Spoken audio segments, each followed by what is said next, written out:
license nila. Ito pumutok. 60 microfarad, 450 volts. Ang nakasira dito yung yung mga hibla ng sinulid, pumulupot. Ngayon dito meron siyang centrifugal switch na hindi nakabuelo. Hindi nag-release yung pumulupot yung tali. Kaya sinabi umuugong lang pero hindi siya makabuelo eh.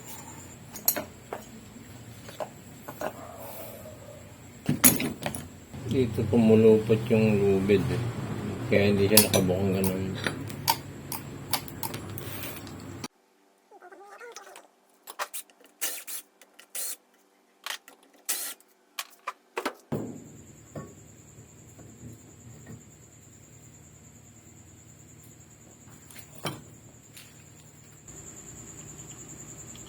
Pang nakita sunog.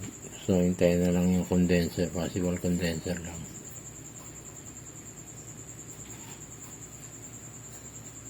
Okay pa yung bearing.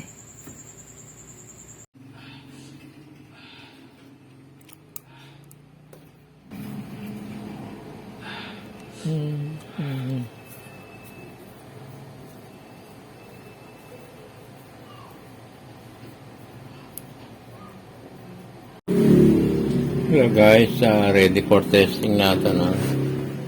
So napalitan na natin itong centrifugal switch na testingin natin. Dapat yan naka-on lagi yan.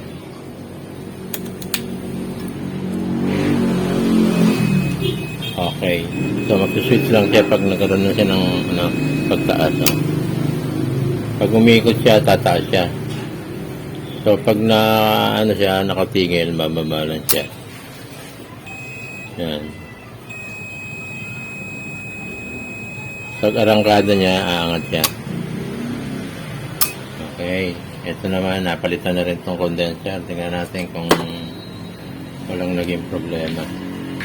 Ito muna lagay natin para malaman kung may ikot.